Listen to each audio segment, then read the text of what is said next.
నిన్న బొత్స సత్యనారాయణ గారు తెలంగాణ ఎస్సీబీ వాళ్ళు రెండవ ఛార్జ్ షీట్ వేశారు. అందులో ఓటుకు నోటు కేసులో అంటే రేవంత్ రెడ్డి వాళ్ళ మీద వేసిన ఛార్జ్ షీట్ని రెండవ ఛార్జ్ షీట్ కూడా వేశారు. అందులో చంద్రబాబు నాయుడు పేరు కూడా ఉంది. ఆయన రాజీనామా పెట్టాలి. కోర్టులో ఛార్జ్ షీట్ వేసిన తర్వాత ఆయన ముఖ్యమంత్రిగా కొనసాగకూడదు అని చెప్పని ఆయన చెప్తున్నాడు.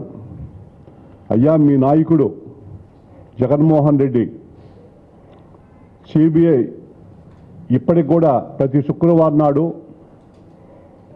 సిబిఐ కోర్టుకి ఈడీ కోర్టుకి వెళ్తున్నారు. ఇప్పటికి కూడా ఆయన నేరం రుజువయ్యి 16 నెలలు జైల్లో ఉండి బెయిల్ మీద ఉన్నాడు. ఆయన్ని మీరు ప్రతిపక్ష నాయకుడిగా పార్టీ అధ్యక్షుడిగా పెట్టుకున్నారు. మీరు చంద్రబాబు నాయుడు మీద బుగ్గన రామకృష్ణారెడ్డి హైకోర్టులో వేశాడు. హైకోర్టులో కేసు కొట్టేశారు.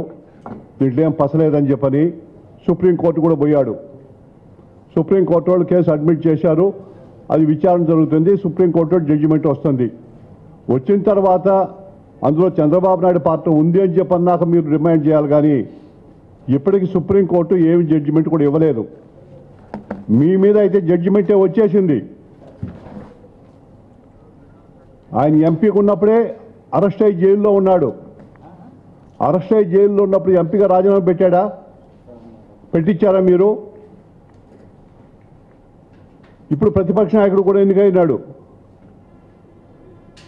మీరు దెయ్యాలు వేదాలు వల్లించినట్టుగా మాట్లాడుతున్నారు. మీరు చంద్రబాబు నాయుడు రాజీనామా పెట్టాలని చెప్పని ముఖ్యమంత్రి మీద కుర్చీ మీద మీ పార్టీకి కలల కండేటిగా కలవరిస్తున్నారు. ఆయన విశాఖపట్నంలో పోలీసు వాళ్ళు అరెస్ట్ చేస్తే పోలీసు వాళ్ళ దగ్గర నేను కాబోయే ముఖ్యమంత్రిని ఏమనుకుంటున్నారు, నేను మా ముఖ్యమంత్రిగా అయితే జైల్లో పెడతానని చెప్పడం, ఆడ బస్సు యాక్సిడెంట్ కాడ కృష్ణా జిల్లాకు పోయి ఆడ కలెక్టర్ని డాక్టర్లని జైల్లో పెడతామని బెదిరించడం, ఇవన్నీ చూస్తూ ఉంటే మీకు ముఖ్యమంత్రి పిచ్చి పట్టిపోయినది. మీ నాయకుడికి మీకు చంద్రబాబు నాయుడు ఖాళీ చేస్తే మనం వచ్చి కూర్చుందాం కుర్చీలో ఆ ఖాళీ కుర్చీలు అని చెప్పని తపన పడుతున్నారు. మీరు వోల్క్స్ వ్యాగన్ కేసులో 11 కోట్లు ఒక బ్రోకర్కి ఇచ్చేశారు.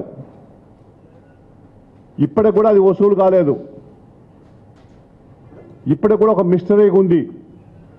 అప్పుడు రాజశేఖర రెడ్డి ముఖ్యమంత్రి గారు ఆయన ఆమోదం కూడా దాంట్లో ఉంది. మీరిద్దరు రాజీనామా పెట్టారా? వోల్క్స్ వ్యాగన్లో 11 కోట్లు ఈ రాష్ట్ర ప్రభుత్వం నష్టపోయింది. వోల్క్స్ వ్యాగన్ ఫ్యాక్టరీ రాకుండా పోవడమే కాకుండా, కార్లు ఫ్యాక్టరీ రాకుండా పోవడమే కాకుండా 11 కోట్లు నష్టపోయినాం. మీకు డబ్బులు ఇచ్చినట్టు వాళ్ళే చెప్పారు. వోల్క్స్ వ్యాగన్ కంపెనీ యొక్క ఏజెంట్లే చెప్పారు బొత్స సత్యనారాయణకి ఇచ్చేసినాము ఆ డబ్బు అని చెప్పని. పక్క రూమ్లో ఇచ్చేసినాము. ఎల్వి సుబ్రహ్మణ్యం సంతకం పెట్టాయన నన్ను బలవంతం చేసి సంతకం పెట్టించుకున్నారు. నేను పెట్టేవాడిని కాదు. ఆ పక్క వాళ్ళు పెట్టి ఈ రూమ్లో నన్ను పెట్టుకొని బలవంతం చేసి పెట్టించుకున్నారని చెప్పని ఆయన కూడా చెప్పాడు. అది మీ ప్రమేయం వల్ల పెట్టానని చెప్పని, ఇల్లీగల్గా పెట్టారని చెప్పాడు. మీరేమన్నా రాజకీయాల నుంచి తప్పుకున్నారా? మీరు పిసిసి ప్రెసిడెంట్ అవుతుంది, మంత్రి అవుతుంది, మళ్ళా కూడా మన పోటీ చేసి ఓడిపోతుంది. మీరు నీతులు చెప్తున్నారు. మీరు చంద్రబాబు నాయుడు మీద రాజశేఖర రెడ్డి 2 ఎకరాలు ఆయన 2000 కోట్లు సంపాదించాడు, 2000 ఎకరాలు సంపాదించాడు. హైకోర్టులో రిట్ పిటిషన్ వేశాడు. రిట్ పిటిషన్ వేసిన ఆయన హైకోర్టు విచారణ చేపడితే తోక ముడిచి విత్డ్రా చేసుకున్నాడు. ఎందుకంటే హైకోర్టు వాళ్ళు అక్షంతలు వేస్తారు, నువ్వు ఆధారాలు లేకుండా నువ్వు పిటిషన్ వేసినావు అని సిఎల్పి లీడర్గా ఉన్న ఆయన్ని అభిశంసిస్తారు హైకోర్టు అని చెప్పని వాళ్ళ అడ్వకేట్ చెప్తే భయపడి విత్డ్రా చేసుకున్నారు. 40 కేసుల పైన చంద్రబాబు నాయుడు మీద వేశారు రూలింగ్లో ఉండి రాజశేఖర రెడ్డి. అందులో హౌస్ కమిటీలు ఉన్నాయి, జ్యుడిషియల్ కమిటీలు ఉన్నాయి, అఫీషియల్ కమిటీలు ఉన్నాయి. ఏమన్నా రుజువు చేశారా? చంద్రబాబు నాయుడిని ఏదో ఒక విధంగా ఇరికిచ్చాలా, కేసులు పెట్టించాలా, జైల్లో పెట్టించాలా అని విశ్వ ప్రయత్నం చేశారు మీరు. మీ నాన్న, మీ నాయకుడు ఏమీ చేయలేకుండా పోయారు మీరు. 10 ఏళ్ళు కాంగ్రెస్ ప్రభుత్వం ఉండింది, 10 ఏళ్ళు ప్రతిపక్షంలో చంద్రబాబు ఉన్నాడు, మీరు ఏమి కూడా చేయలేకుండా పోయారు. అదే చంద్రబాబు నాయుడు ప్రతిపక్షంలో ఉన్నప్పుడు రాజ్ ఆఫ్ కరప్షన్ అని చెప్పిన బుక్ని, మైనింగ్ మాఫియా అని చెప్పిన బుక్ని పెడితే గాలి జనార్దన్ రెడ్డి జైలుకు పోయినాడు, పదవులు కోల్పోయాడు. జగన్మోహన్ రెడ్డి జైల్లోకి పోయినాడు. అవన్నీ కూడా ప్రూవ్ చేయబడ్డాయి. ఈ రాష్ట్రం 2 ముక్కలు కావడానికి ఎవరు కారణం అంటే రాజశేఖర రెడ్డి, జగన్మోహన్ రెడ్డి ప్రధాన కారకులు. రాజశేఖర రెడ్డి ఏమో కాంగ్రెస్ అధికారం రాదని చంద్రబాబు నాయుడికి ఇబ్బంది పెట్టాలని చెప్పని, ఒక సంక్షోభాన్ని క్రియేట్ చేయాలని చెప్పని 40 మంది తెలంగాణ నుంచి ఎమ్మెల్యేలకైతే ఈయన సిఎల్పి లీడర్గా ఉండి ఎప్పుడో 69లో మర్చిపోయిన తెలంగాణ ఉద్యమాన్ని మళ్ళా గుర్తు చేస్తూ సపరేట్ తెలంగాణ ఇవ్వాలని చెప్పని ఒక పిటిషన్ని రాష్ట్రపతికి, ప్రధానమంత్రికి సమర్పింపజేసిన నాయకుడు, గనుడు రాజశేఖర రెడ్డి. 2004లో టీఆర్ఎస్తో పొత్తు పెట్టుకొని వాళ్ళకి రాష్ట్రంలో మంత్రి పదవులు ఇచ్చి కేంద్రంలో మంత్రి పదవులు ఇప్పించిన వ్యక్తి ఆయన. 2004 నుంచి 2009 దాకా చెప్పిన మాట తెలంగాణ ఇచ్చేస్తాం మేము అధికారంకి వస్తే అని సోనియా గాంధీ చెప్పింది, రాజశేఖర రెడ్డి చెప్పాడు. అప్పుడే ఇచ్చేసి ఉంటే మనం ఇప్పటికి డెవలప్ అయిపోయేవాళ్ళం. అప్పుడు ఇవ్వలేదు. 2014లో హరీబిరిగా వాళ్ళు పార్లమెంట్లో బిల్లు పెడితే తెలుగుదేశం వాళ్ళు అపోజ్ చేస్తే, తెలుగుదేశం ఎంపీని కాంగ్రెస్ వాళ్ళు కొడుతుంటే మెంబర్గా ఉన్న జగన్మోహన్ రెడ్డి నవ్వుకుంటూ ఆ బిల్లును సపోర్ట్ చేశాడు. కనీసం ఒక మాట స్పెషల్ కేటగిరీ స్టేటస్ మీ గురించి అడగలేదు. వన్ సైడ్గా చేస్తున్నారు మీరు, అన్నిట్లో ఆంధ్రాకి అన్యాయం చేస్తున్నారు అని నిలదీయలేదు.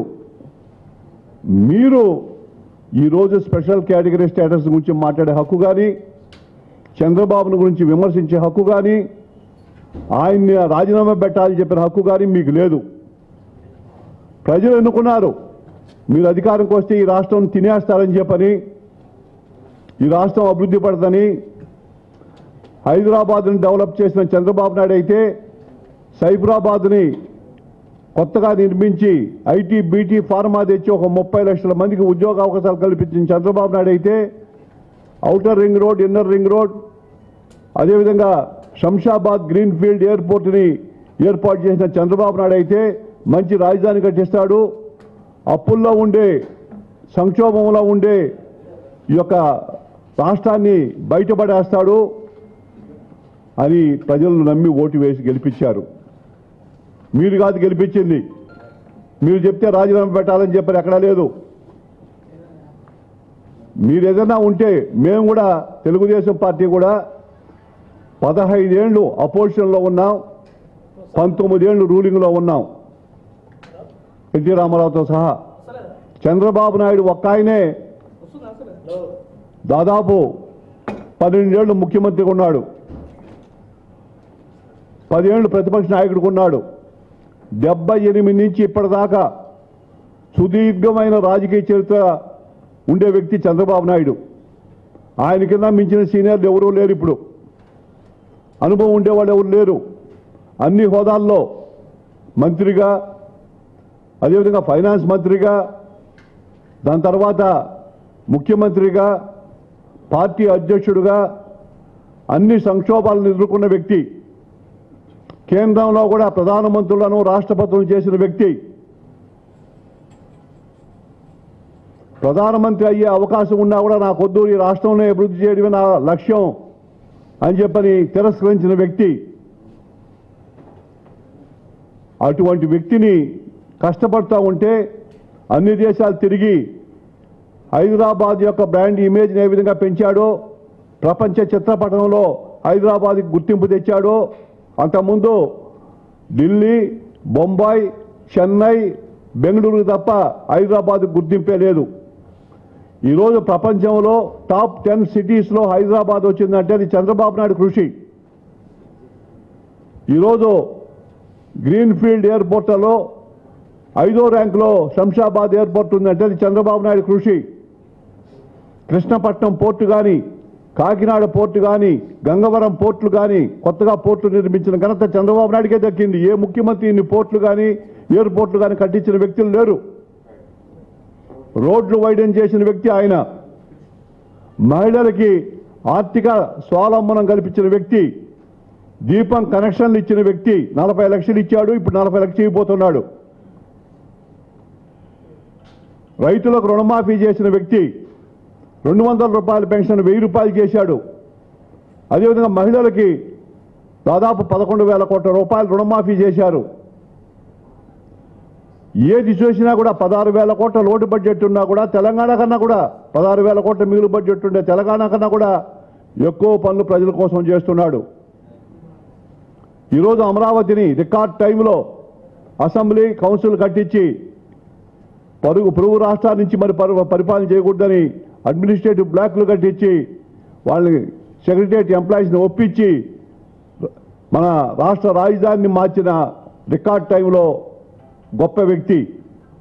పోలవరాన్ని కేంద్ర ప్రభుత్వం తీసుకునే విధంగా 7 మండలాలు, ముంపు మండలాలు తెలంగాణ రాష్ట్రంలో ఉంటే ఆ మండలాల్ని ఆంధ్రప్రదేశ్ కలిపితే కానీ నేను ముఖ్యమంత్రిగా ప్రమాణ స్వీకారం చేయమని మోడీ గారికి చెప్పి, మోడీ గారు ప్రధానమంత్రి ఫస్ట్ క్యాబినెట్లోనే దాన్ని ఆర్డినెన్స్ ఇప్పించిన వ్యక్తి. అది కానీ చేరకుండా కనకపోతే మనం పోలవరం కట్టే ప్రశ్నే లేదు. చంద్రశేఖరరావు కట్టించున్నాడు, ల్యాండ్ ముంపుకు ఒప్పుకోడు. ఈరోజు దాన్ని నేషనల్ ప్రాజెక్టుగా తీసుకుని 100% కేంద్ర ప్రభుత్వ నిధులతో పూర్తి చేయాలని, మీన్వైల్ గోదావరి నీళ్లను కృష్ణాలో కలపడానికి పట్టిసీమ ద్వారా రైట్ బ్రాంచ్ కెనాల్ మట్టి పని చేసి రాజశేఖర రెడ్డి డబ్బులు తినేసిపోతే స్ట్రక్చర్స్ అంతా కూడా పూర్తి చేసి రైతులకు కాంపన్సేషన్ ఇచ్చి కోర్టు కేసులు అంతా కూడా విడదీసి రికార్డ్ టైంలో నీళ్లు తెచ్చి కృష్ణా డెల్టాలో దాదాపు 4-5 వేల కోట్ల రూపాయల రుణం, కోట్ల విలువైన పంటలను కాపాడిన వ్యక్తి. ఈడ మిగిలే జలాలను పోతిరెడ్డిపాడు హెడ్ ద్వారా హందీనీవా, గాలేరు నగరికి తీసుకొని పోయి కడకి పులివెందులకు కూడా నీళ్లు ఇస్తున్న వ్యక్తి. అనంతపురం జిల్లాకి, కడప జిల్లాకు నీళ్లు ఇస్తున్న వ్యక్తి. ముచ్చుమర్రి అని చెప్పిన ఒక బ్యాలెన్సింగ్ రిజర్వాయర్ని రికార్డ్ టైంలో కట్టించి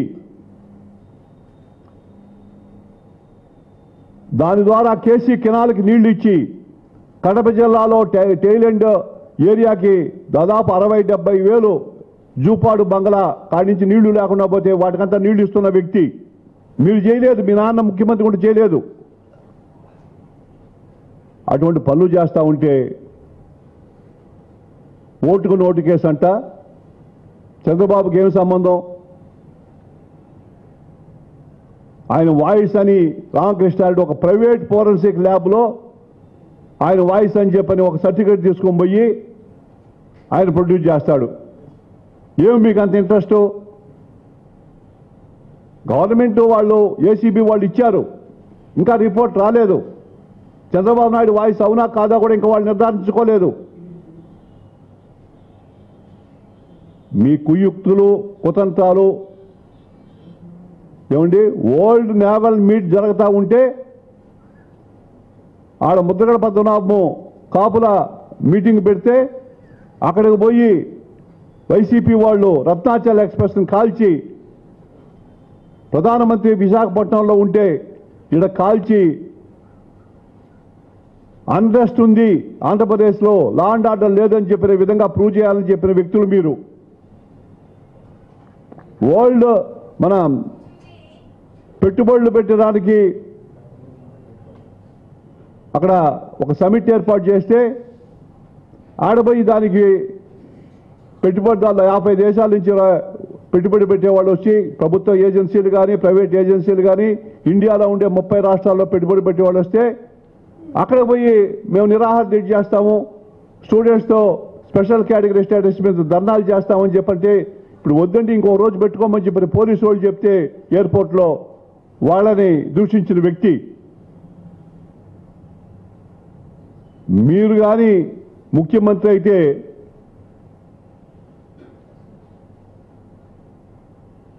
ఈ రాష్ట్రం అల్లకల్లోలో ఒక టెర్రరిస్ట్ చేతిలోకి ప్రభుత్వం పోయినట్టే, దోపిడీదారు చేతికి ప్రభుత్వం పోయినట్టే ప్రజలు గ్రహించారు. అందుకే మిమ్మల్ని ఎక్కడ పెట్టాలని పెట్టారు.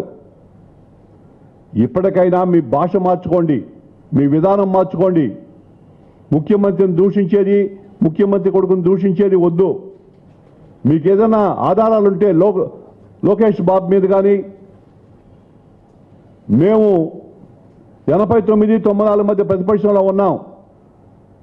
చెన్నారెడ్డి గారు ముఖ్యమంత్రి, కోనేరు రంగారావు గారు మున్సిపల్ అడ్మినిస్ట్రేషన్ శాఖ మంత్రి, ఎఫ్ఎస్ఏ రూల్స్కి విరుద్ధంగా ఇచ్చాడని చెప్పని జీవోలతో సహా మేము అసెంబ్లీలో ప్రూవ్ చేస్తే ఆ మంత్రి దగ్గర రాజీనామా పెట్టి ఇచ్చాం మేము ప్రతిపక్షంలో ఉండి.